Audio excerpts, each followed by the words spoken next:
Hey folks, I am back with another content creator collab, another content creator from the free-to-play challenge, but this time we're going to be talking about a different topic. We're going to be talking about champion rebalancing with my man Austin, aka Fuddy Cuddy. How you doing, Austin? Welcome to the channel. Thanks for having me, Cole Red. This is my first ever sort of collab thing. We recorded a video before for my channel, and we're doing the one for your channel, and it's a very interesting one. I'm very excited to talk about it. I don't know, I'm just so thankful to be actually doing a collab with somebody that I've watched videos of a lot.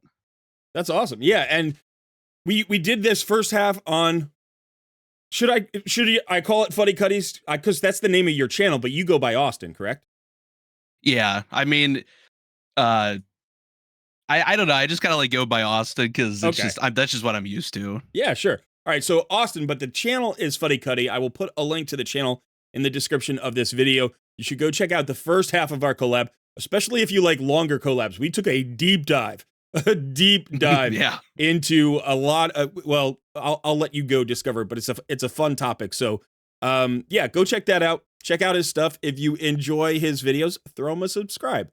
For today, though, we're going to be talking about you a little bit just to introduce you to the viewers here, and then we're going to be talking about champion rebalancing because of a recent Raid Digest that just came out. But this is a topic you're passionate about. You did a whole video series. It's the first video series I watched on your channel about champion rebalancing. So it feels like this topic is custom built for your first collaboration. Yeah. Yeah, I mean, I think in total, the time for the video series, it's 3 parts. I think it's 5 something hours or 6 hours. I just like talking about rebalancing. I come from a background of playing a lot of competitive games and stuff. I love playing lots of different video games, but when you play with your friends, you play competitive games, you get passionate about the balance, especially a game like League of Legends. There's a lot of stuff that goes on there, and you always think you're better than the developers when it comes to balancing stuff. So we always used to give our 2 cents on that. So I just love giving my opinion about balancing.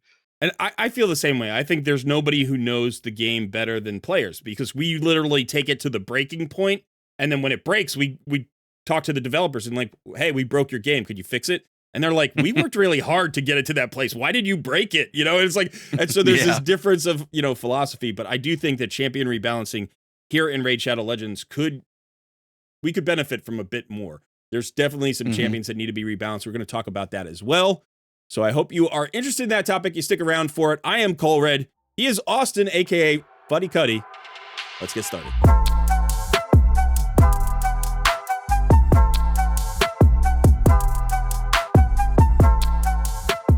All right, so let's start just by getting to know our guest, Austin, here.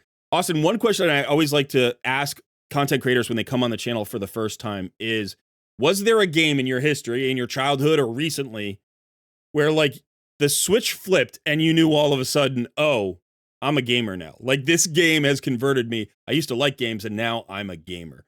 Can you think of a game that did that to you or what's your experience with that? Oh, that's a good question. So you're saying a game that really got me sort of locked in, sort of. Oh, well, let me tell you something. Back in the year 2016, there was this game called Dark Souls 3 that released. I am a huge Souls fan, like Dark Souls 1, 2, 3, Demon Souls, Bloodborne, Elden Ring. That's all made by the same developers, same mechanics, all that kind of stuff. For those who don't know, and those games are notoriously difficult. I like challenge, and I'm the type of person that doesn't give up. I could die 100 times against a boss or something like that, and I'll get back up and keep going because I get mad. I have to finish this. I have to get this done. And Dark Souls was that for me, the true gamer. I play Call of Duty and stuff, but everybody plays Call of Duty, and Dark Souls is what kind of activated that. And obviously I play many different types of games, like I mentioned earlier. League of Legends, I don't play it anymore because that game is extremely toxic, and I try staying away from that kind of stuff. And the balance of that game is they release new characters in that game, new champions, and they are absolutely game breaking. They have new mechanics and all that kind of stuff, which is kind of something that we're seeing in Raid a little bit. But it's I definitely Dark Souls Overwatch when it was good, the first one was another Sure. one that I was like, I really tried getting good in. I think I got to like diamond, which isn't like crazy, but I was pretty confident I could at least make it to like masters in that game, which is like there's like master than I think grandmaster in the top 500. Uh, I was actually like trying to get really good at those games, and in terms of raid, this is also another game I'm like pretty like I like learning about. Like it's really Yeah. fun. I'm really interested in like expanding my knowledge of the game. I know it was a long explanation, but No, that's fine. You know what's funny is um when you're a gamer, we're all gamers, or a lot of us are. Some of us are fighting against that tag. But I would say that you begin to know your own tendencies, right? As gamers, what games draw you, and then what games like draw you in, what games you can play casually. One of the challenges of being a raid player for me, probably like you, is I like the depth of it. I like diving into it. There's so many champions, so many different combinations, so many fights to play. And then there's all the stuff that you have to do on the daily. So when I play a game like this, I really get immersed in it. And it's hard to play a second game with the same depth. I can't play two of these games at a time. So the other games need to be more casual games just to, get a change of pace. I'll play something that, on my phone or on my PC where I can play for a half an hour once a week and put it down and never think about it. Because Raid keeps drawing me back. So the Souls games that you're talking about have always fascinated me, and I've played them for maybe a grand total of like 5 hours, and I know that if I ever play them, I will be just sucked into, like dive so Yeah. deep into them, I'll never be able to stop. I would have to stop playing Raid because that would become my thing. And so I've actually deliberately avoided them because I just know myself as a gamer. I'm like, I don't have the time in my life to play another game that would suck me in that deep, I can Yeah. still play the Call of Duty or the Overwatch for, 1 hour once a week and be like, yeah, that was just fun to hang out with my friends and do something chill. But I couldn't do that with like a Dark Souls or like for me, like sports sims suck me in. Like I'll do, I don't know. If I was playing Madden, I would play like franchise mode and I want to do like 40 years of franchise mode just to see what happened, Yeah. and, that kind of thing. But okay, cool. So you've got your sort of, your entree into the gamer world, and obviously Raid scratches that same itch. Now, let's specifically talk about, like you were talking about League of Legends. I also have been a long time League of Legends player, although not so much recently. One of the aspects of that is, like you said, they're constantly coming out with new champions. Raid is constantly coming out with new champions. And yet, Raid's philosophy towards champion rebalancing is very different from League of Legends champion rebalancing, right? So why don't you just talk a little bit about that, and maybe, like let's talk about League of Legends first. How do you see their approach to champion rebalancing, and what are the pros and cons of their approach? All right. I believe their approach is actually the complete opposite. And also the problems are the complete opposite of raids in the sense that they balance so many champions because obviously in League for those of you who don't know, in League of Legends it's a competitive MOBA, which is like kind of like that top down sort of view or whatever. And there's competitive that you can like play with one other person and like try to climb, get like a higher rank, but there's also pro play, like where professional people play live on stage. Right. And the thing is that they have to constantly balance champions. There are champions that are extremely broken because of their kit for people like really high skill players, but there's also champions that are super oppressive and low skill. So they have to try to find that balance. Right. And over the past like year and a half to 2 years in that game specifically, um, the balance just isn't there because they balance so much. They constantly keep throwing the game off of its balance. They constantly keep shifting the meta like heavily in all roles all different champion types. There's champions that they'll like ultra buff for like no reason. They didn't necessarily need it. And then it's just like you go against them and you're like, why did they do this? Like that's kind of Right. like the thing that you have. And they do so much balancing. I believe it's every 2 weeks they drop a balance patch that balances, between I would say on average probably 10 to 20 different champions in the roster.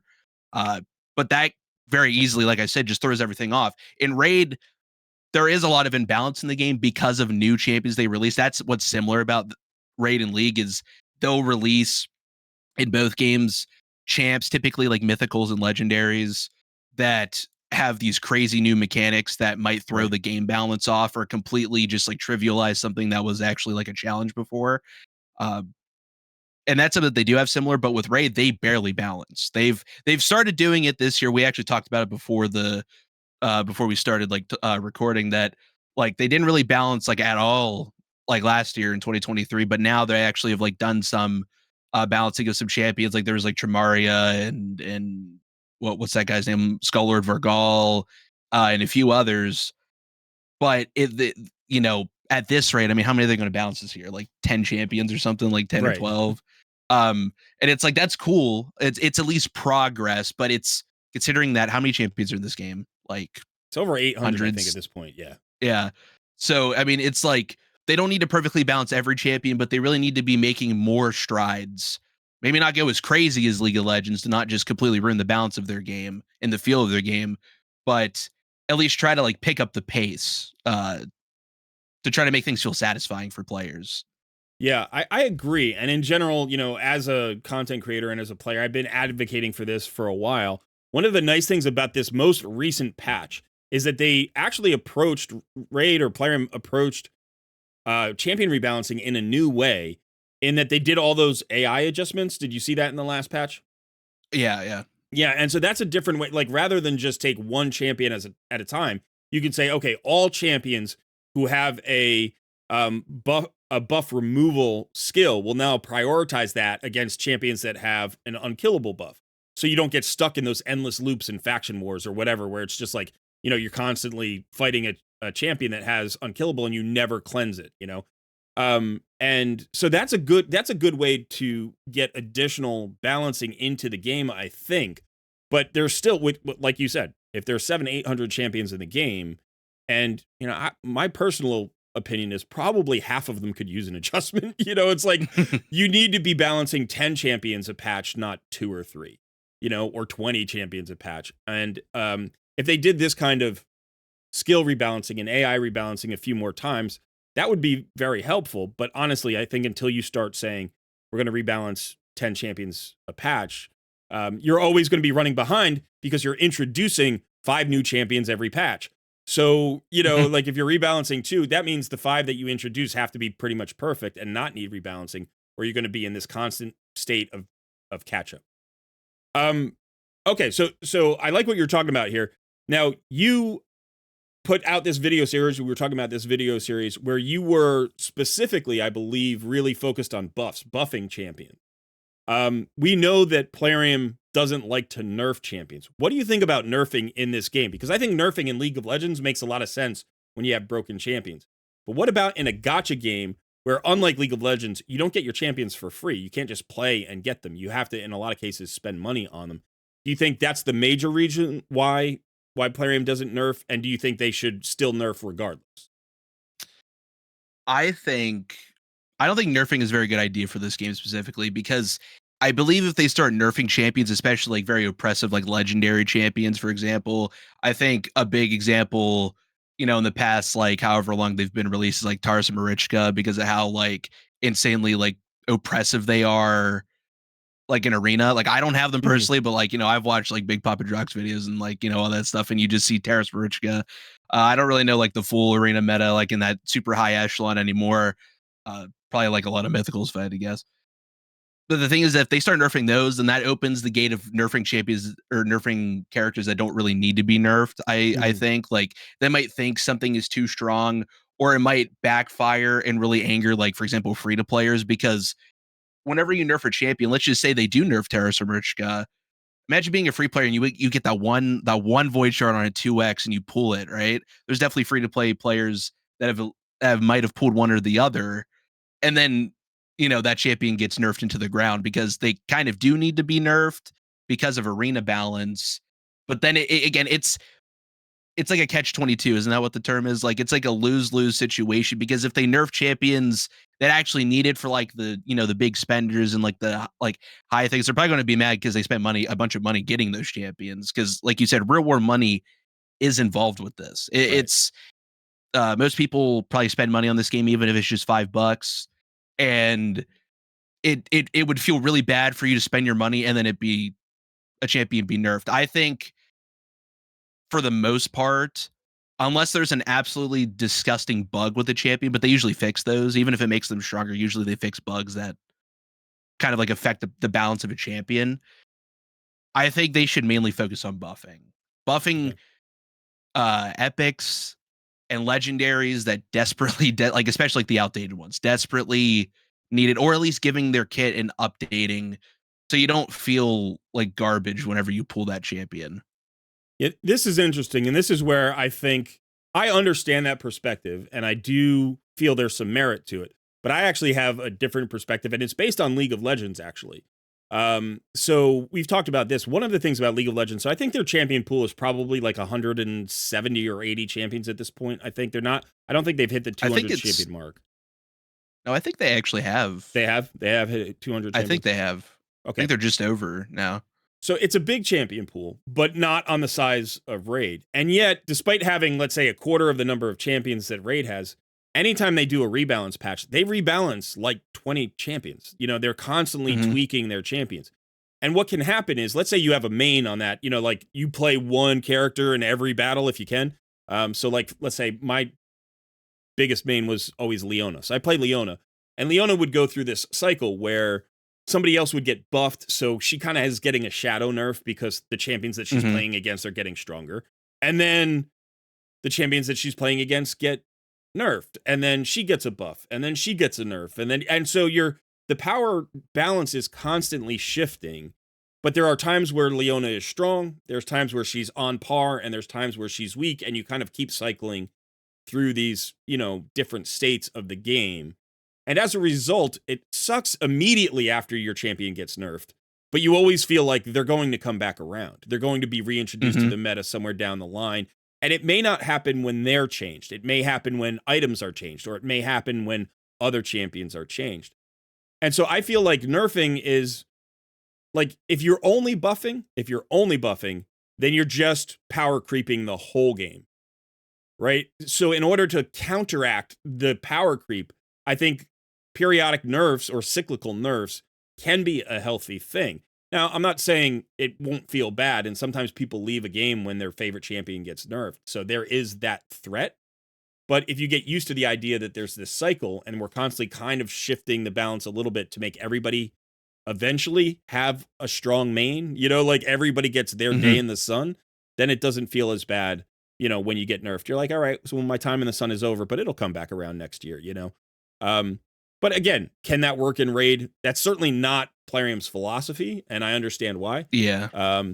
But the reason that we bring this up is obviously we talked about the quality of life changes or the rebalancing issues in the last patch, but Plarium actually just released a new Raid digest this week, just yesterday, and we were already talking about this topic. So I want to take a look at this and get your input on sort of their statement. First of all, you know, how you feel about what they're saying, and then second of all, how we expect these statements to actually play out in the game.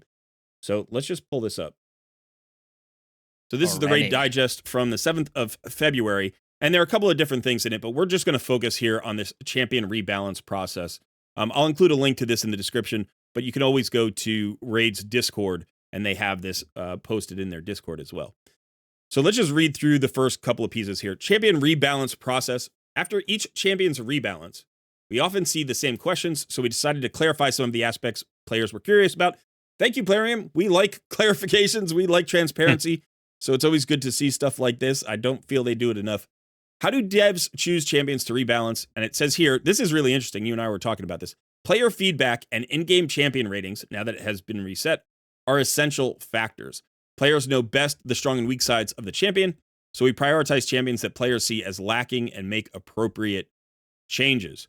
What do you think about this statement? How do you feel? Like, does this reflect your experience with the game?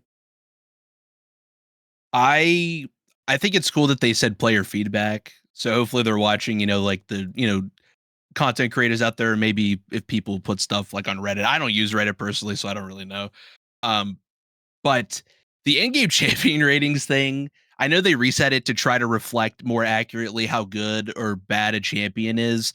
But as you and I actually talked about whenever we recorded my video, I like there's a like Sigmund the High Shield is one of the login promo codes you can get, like, you know, level 15 within the first 24 hours of the game before you hit level 15. And his reviews are like very mid and like kind of bad. And I know it's all based, sometimes things are based on opinion and like, actually using the champion. But like that champion is actually so good and so useful. And like personally, like I just like empirically disagree with all of those reviews, Right. even though that those are actual players giving those reviews. So like they might see that and be like, oh, like this champion is he not good? Is he middle of the pack or whatever? But it did they did at least say players know best the strong and weak sides of the champions, so we prioritize the champions that players are saying are lacking. Yeah. I'm glad that they clarified that, like they're trying to do, because the in-game ratings, like even with the reset, aren't extremely accurate. They're better. I would say that they're better for the more obvious good champions and like the obvious bad champions, but the ones that are like kind of not absolute top tier, absolute bottom tier, it seems the ratings are still pretty kind of wrong, I guess, best way to put it. Yeah, ratings are tricky too, because the rating system, like only works if the rating system is good. And the rating system is a little bit lackluster. For instance, when content creators, when we talk about champions, we also address champions in terms of their value for progression or end game. Like this champion might be really good as a progression champion, but isn't great at end game. Or, like you're going to need a whole lot before you can really activate the power of a champion. Like let's say Seer, one of the best end game epics in the entire game, but you need a lot around her to make her shine. And so, you could just say, well, Seer is a 5-star champion.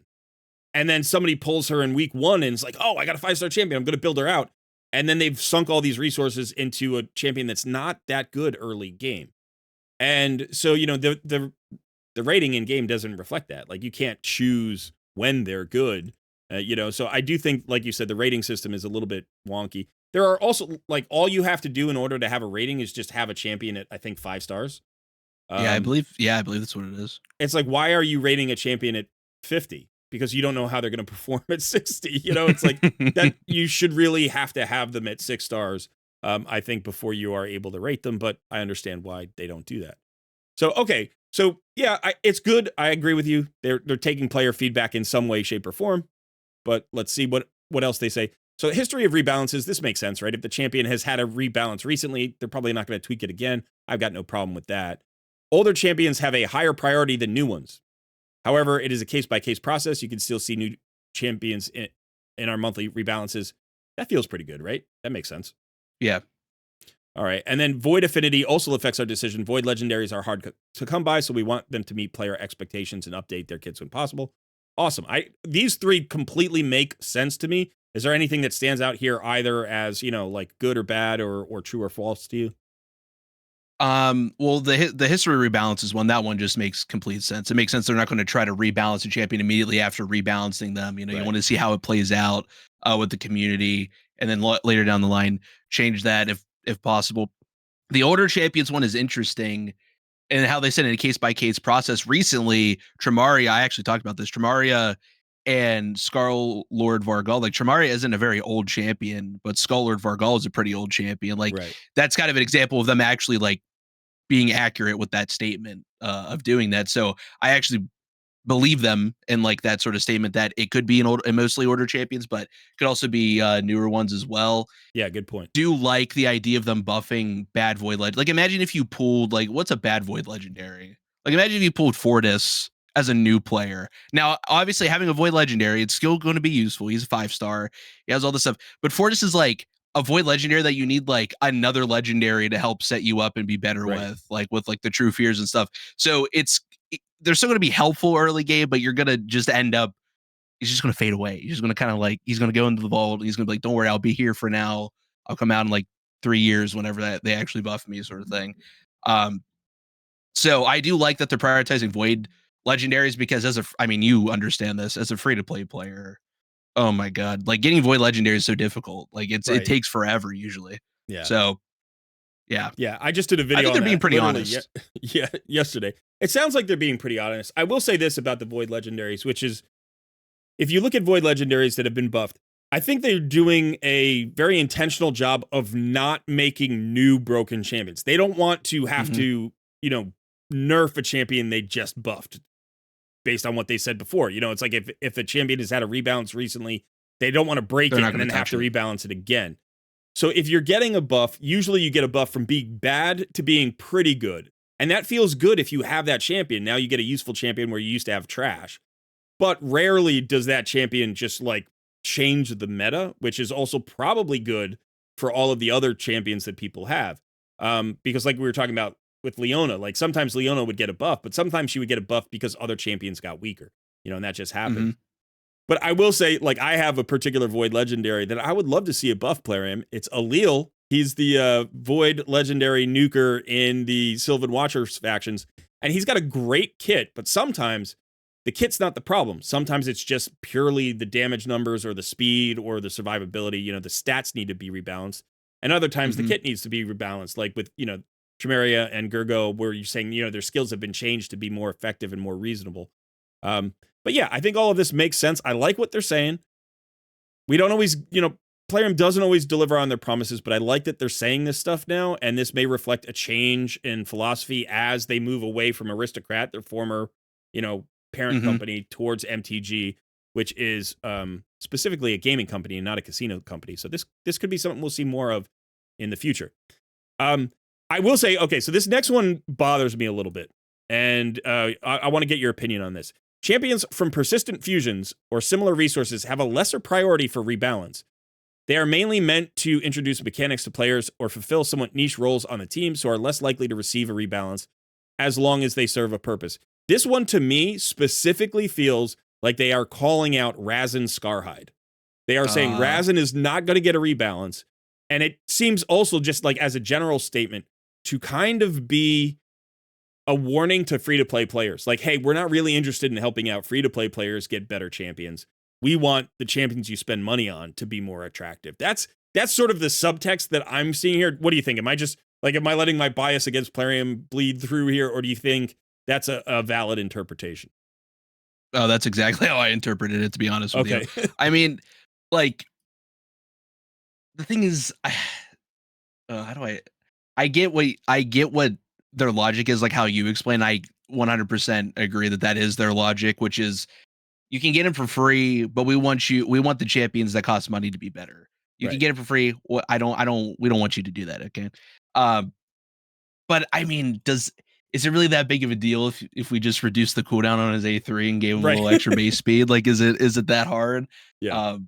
Might encourage people to, I don't know, spend money to pull for the champions that are like below that. I don't know. I mean, I know that you can use rares and such. I can't say it anymore because I fused them, but that's like, for example, that also would include somebody like, didn't they buff Broadmaw before though?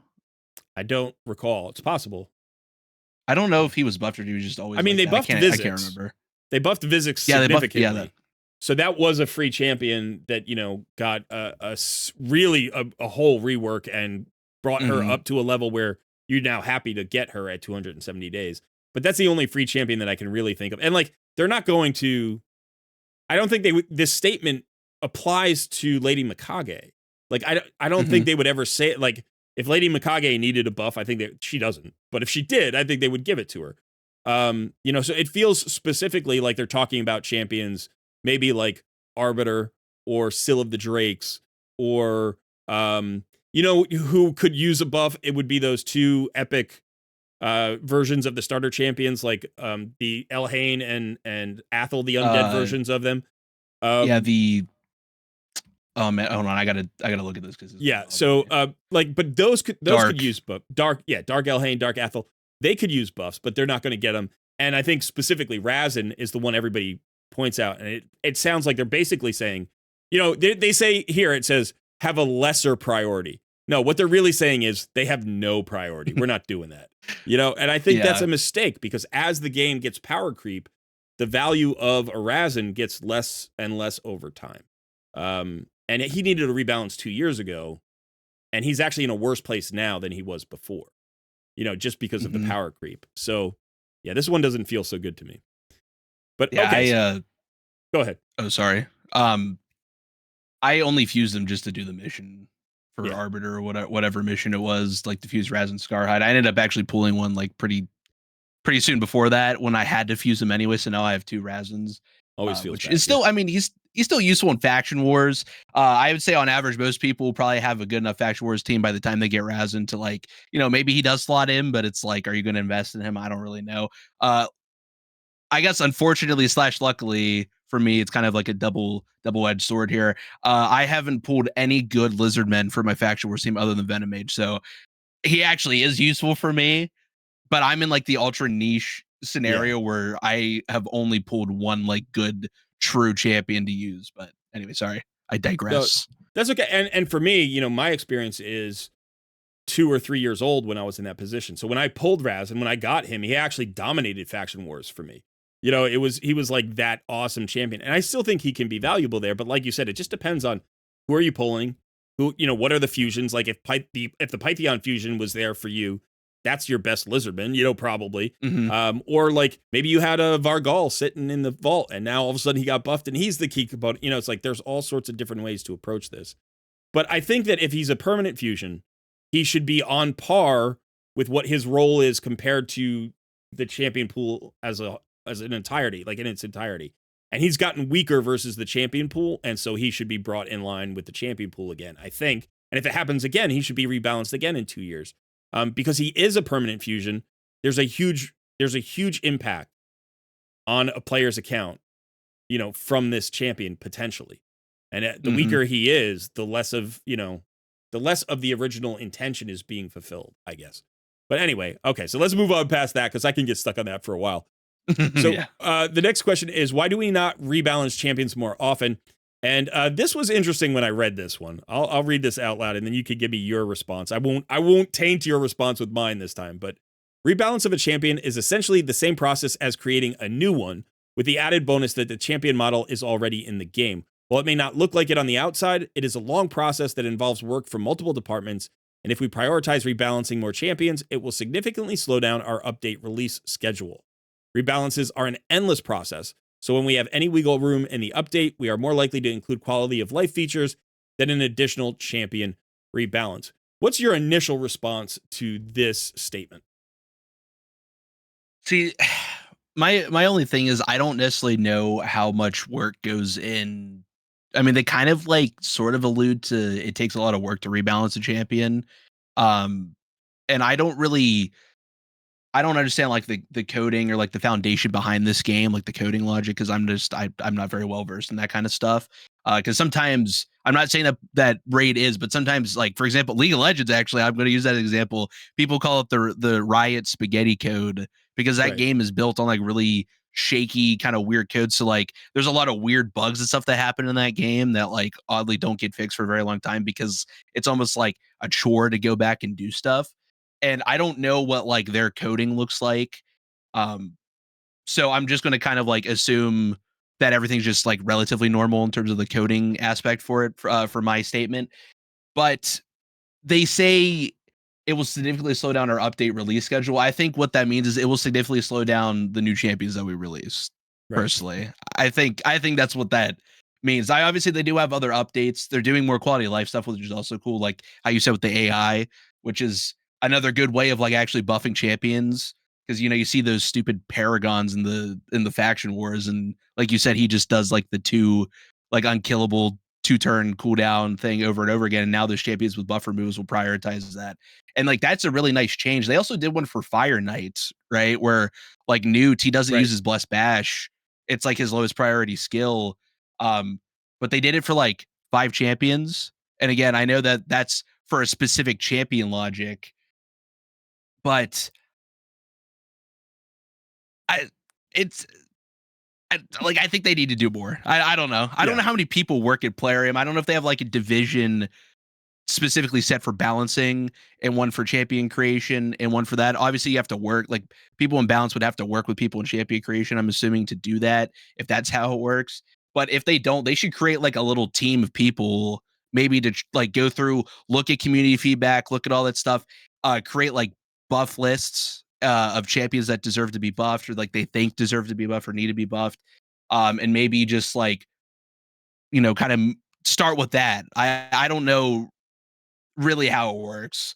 But I would say if you ask the like a raid player that plays this game or a content creator, they would say this game they need to do more balancing in champions. They need to do more buffs and stuff. I agree. think they can do more. I think almost everybody feels that way, you know. And when you look at a game like League of Legends, we've been doing this comparison a lot today, so we'll stick with it. They clearly have a huge department just focused on rebalancing, you know, and they're still putting out a new champion every month. Now, Raid puts out more new champions every month. That's why they have such a huge pool. And they know that their money comes from introducing new exciting champions so that the whales who have everybody have new targets for their, you know, their credit cards. So I think that makes sense. Like, I get it.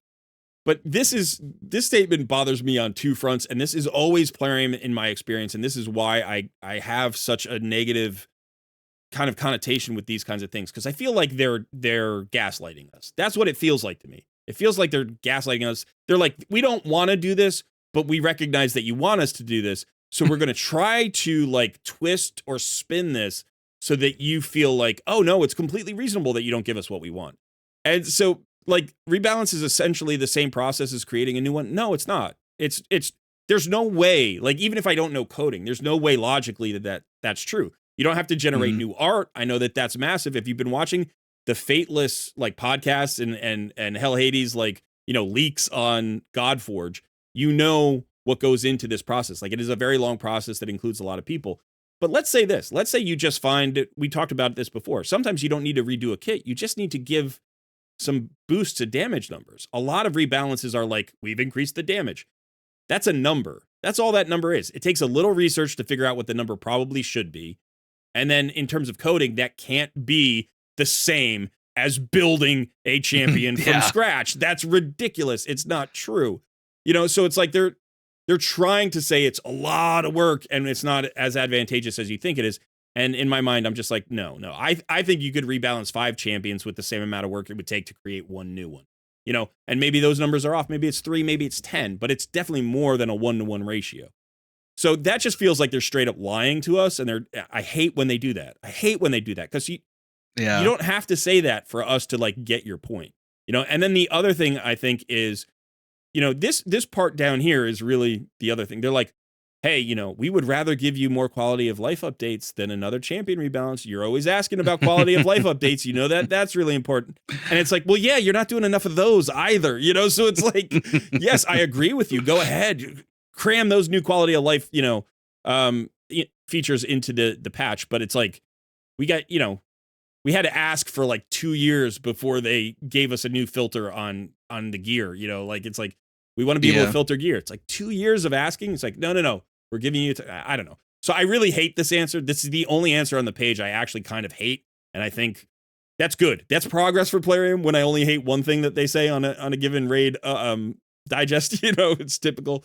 Yeah, it seems like a very large excuse. It does. Like a very like, you know, it's like whenever people use like mental gymnastics or like wording to sort of like, you know, get around some sort of thing, almost like, yeah. I mean, it's not that they're trying to guilt us, but it almost seems like, well, we're trying our best, and it's like, you know, it's a lot of work and all this kind of stuff. The last thing I want to say about this real quick is, if any of you watch Big Papa Drock out there, he's a great Raid Shadow Legends YouTuber, very entertaining. Yeah.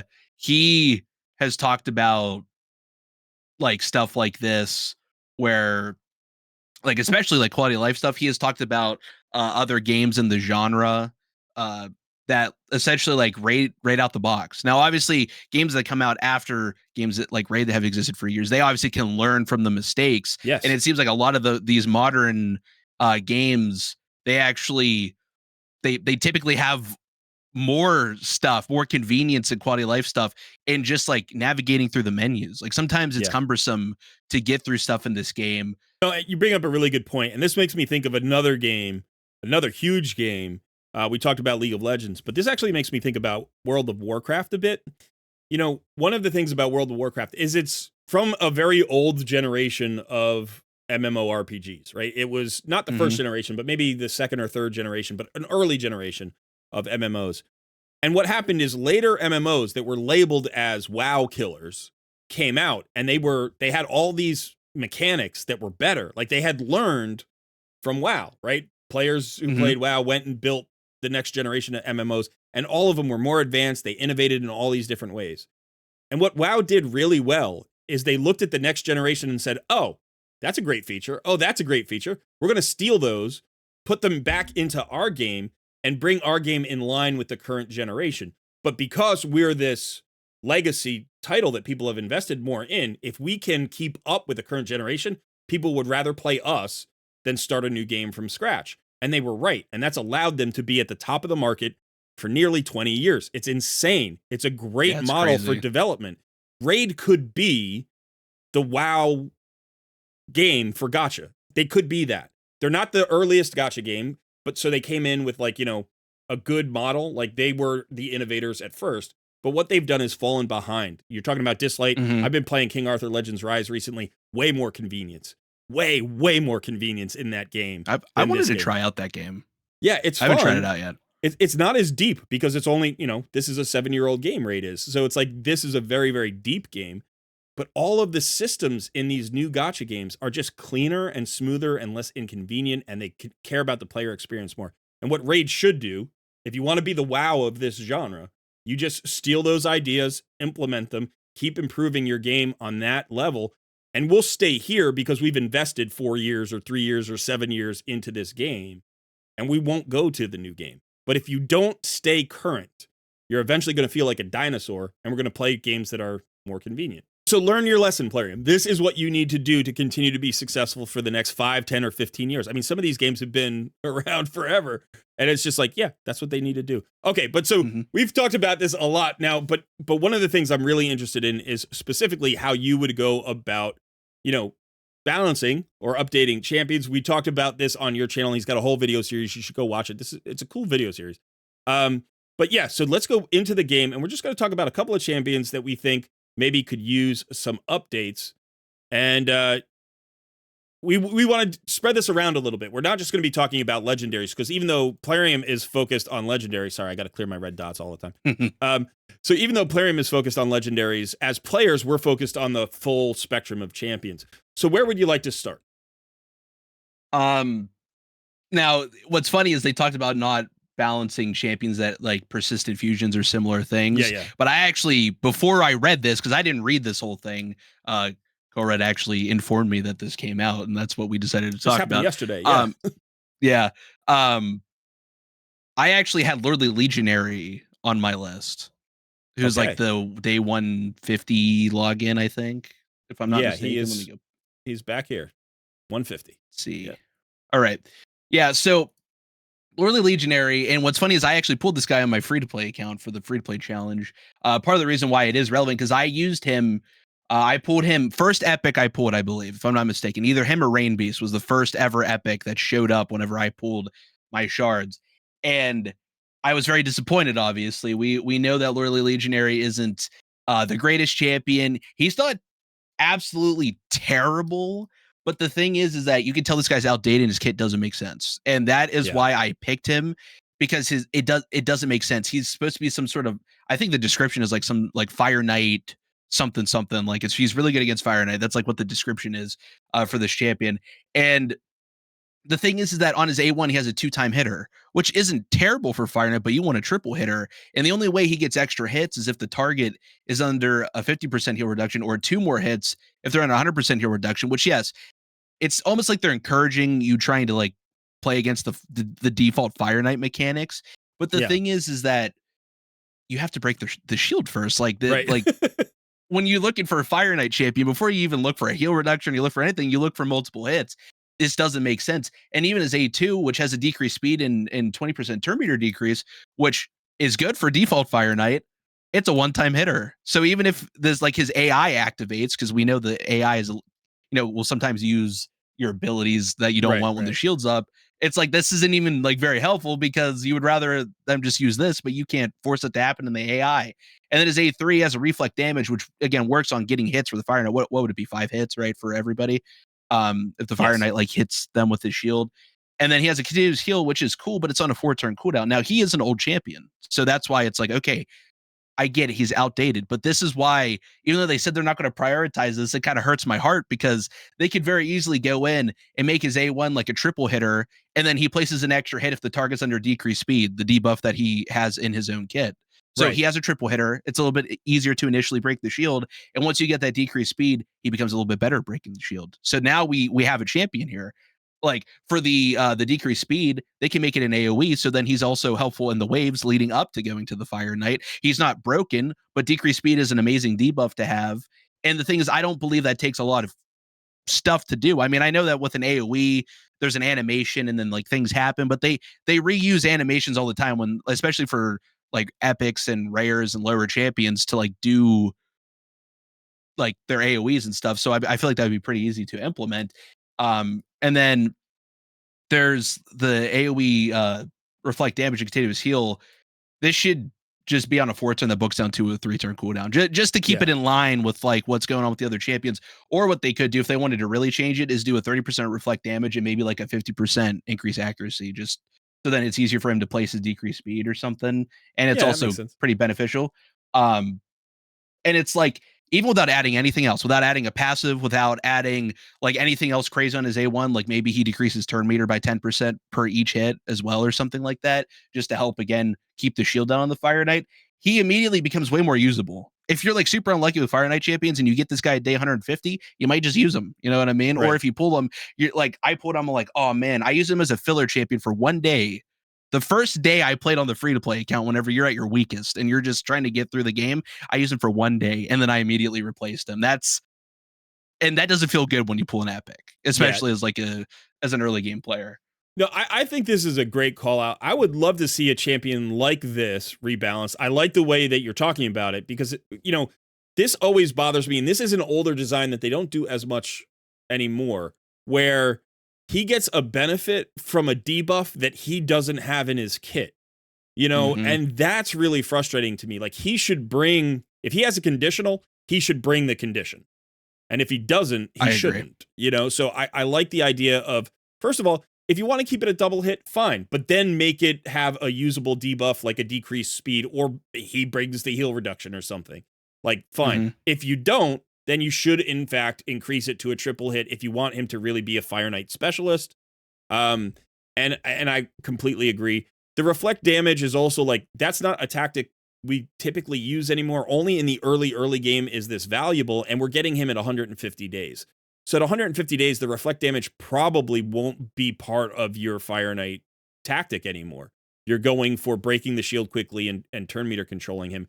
So the decreased speed and the turn meter reduction work there, but the reflection no longer does, right? So unless you're going to make him the 30-day login reward champion, that part of his kit I don't think makes any sense either. So I really like this guy. I think he's kind of cool looking for an old school epic.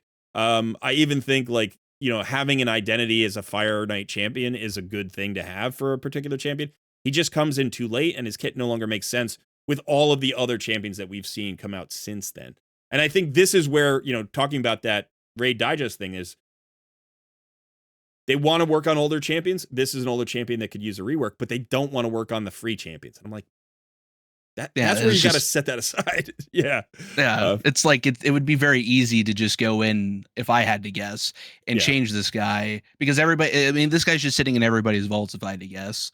And it's just like, there's a lot of champions kits, which one we talked about in my other video, where even a rare that has a very satisfying sort of like kit that works, if they did like those few little tweaks that we were talking about, it would just feel so much more satisfying to use that guy. You know what I mean? Like, also he has a flaming sword, so I felt like maybe like he could have an HP burn maybe on the A1 or like something like that. Yeah, that would be cool. Because it's absolutely. like, it's like, why is his sword on fire and he doesn't place any like HP burn, like the only fire sort of debuff that exists in the game. Yeah. I always thought that was funny. Like, that's like Frostbringer, who doesn't bring any frost, right? Yeah, totally. Yeah. I like the first one. Do we have a second champion we're going to rebalance today for you, PLARIUM, free of charge? That's what you say, right? Free of charge. That's free of charge. I won't charge you, PLARIUM, for this one. This one I talked about in that video series that we were talking about, and this is something that a lot of people have talked about, and I'm super passionate about. I'm very biased because I've spent money on the game, but I play the game like I'm a free-to-play player because I only spend money like once every 6 months or a year or something like that. In the High Elves Pixneal, they've buffed this champion and balanced her, and honestly, if you look at her kit, let's just ignore the books for a second. That's what I'm about to talk about. Okay. she seems like a pretty decent champion. You pull her early game, you're going to use her, right? She's got an 80% freeze. It doesn't really do anything else on her A3. It's on a 5-turn cooldown though. But as you can see in the little grayed out area at the bottom, there's about a million gajillion books you got to use in order to book her out. Yeah. And obviously, gotcha game. It's about money. But look at her A1. It's one of the most disgusting things in the entire game, in my opinion. Look at that. Like, what is that? Like, come on. That's crazy. I don't even need to explain to anybody why that's ridiculous. Jeez. Yeah. Yeah. Like, couldn't they just condense it down to, I mean, I see like mythicals. Obviously, those books are way harder to come by, but like mythicals get like plus like 20% damage or whatever, like usually on like their look, he's got one right there, is Galathier. It's like, couldn't we do that for Pictionary? Like, could we get like a plus 20% and then like maybe like a plus 15% on there, so it's only 2 books to book out the A1? Like, please, you know what I mean? Especially since it's just damage. This A2 is fine. The A3 is also kind of bad. Like, what was that Jay we were talking about that had a plus 25% on like the was it Hoskerl, right? He has like right on his AoE stun, it's a plus 25% chance that you get with like the one epic book. Right here, yeah. Yeah, right this there. A2. Yeah, look, it's just 10% damage plus 25% buff debuff chance and the -1 cooldown. That is a fair amount of books to book that ability because it's a very good ability and those books are impactful.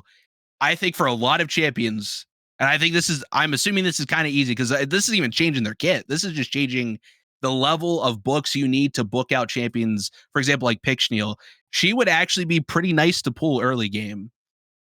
And you could use her kit by default. But if you wanted to actually maybe book her out to be useful somewhere and actually have like a genuine, like proper like use going through the game, maybe you just really like her, you like her design. You know, sometimes you build champions based on the way that they look and all that kind of stuff, which is understandable. It's like, but are you really going to do that whenever it costs what, like 17 books in order to book her out? You know what I mean? Even on the passive, this is something that I've genuinely like, look at that. Like, come on, 3 legendary books for the passive. And it doesn't even get you down to a 1-turn cooldown. It gets you down to a 2-turn cooldown, which is, That's what I mean. Like this, even without needing to buff her kit, which they've already buffed her kit like twice or something like that, right? It's like, can we make it a little bit more friendly to use this champion so then people will actually like her? I love this idea. I think there should be sort of a standard for legendary champions. I think they should take like 9 to 12 books pretty much across the board. Any legendary champion that takes like 14 or 15 books should just be brought in line with everybody else. But like, look at somebody like Duchess. She takes no books, and she's one of the best support carries in the entire game. Like, especially for like a non-void legendary. 2 books here, yeah. And again, 5 books into her A1. It's like, yeah, you're right. And I think there are sometimes one of the reasons that a champion is so good and you're so happy to pull them is because you know you can build them to their maximum power without a huge book investment. You know, sometimes you pull a void legendary and you're like, awesome, and then you look and it's like 14 books and you're like, that's gonna take a while, especially as a free-to-play player. And I think the bottleneck for most free-to-play players, and most players probably, isn't their roster. Like, you get champions much faster than you get the resources to build them. And I think it would be nice, just in general, to trim back the resources needed to make champions effective, because the excitement comes from pulling them, and then you can't build them, and it's like, well, now I'm not so excited anymore. But okay, so thanks for being here. It was really fun talking to you. Do you have any last thing you want to say about champion rebalancing, or anything you want to say to the folks here who are maybe getting introduced to you for the first time? Okay, so in terms of champion rebalancing, I'm going to point at the thing. Riot, I'm not charging you. We're not charging you for any of these changes, okay? PLARIUM, you can not go Riot. Look at all these Riot videos. Is the other game. Or sorry, PLARIUM, not Riot Games. Yeah. PLARIUM.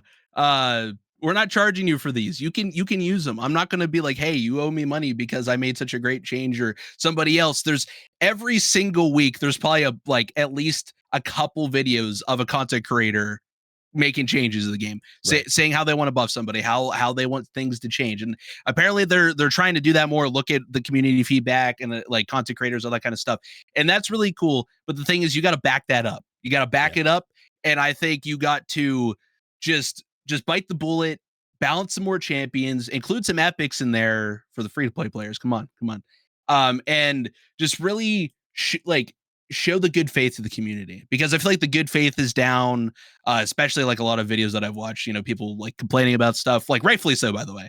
And I think Riot, or I said Riot again. I think PLARIUM, you need to just show people that you care. You know what I mean? Just show people that you want this game to last for the next 20 years, like World of Warcraft or whatever.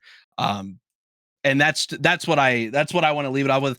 Thank you so much, Cole Red, for having me on the channel, and I really had a lot of fun. I had a lot of fun doing this. Well, you are very welcome. And like I said before, we did a video over on Austin's channel. The channel's name is Fuddy Cuddy. I will put a link to it in the description here, so you should go check out that conversation as well, especially if you enjoyed the longer format. Well, we got another one over there for you. So, all right, that is it for us today. Thanks so much for hanging out. Let us know in the comments below, which champions would you focus on rebalancing first? Would you go for like the Gallic and the starter champion, or are there some end game legendaries, some void legendaries, or even mythical champions that you would focus on? I'd love to hear your ideas. That is it for me. I am Cole Red. This is Austin. Thanks for hanging out. We will see you in another video soon.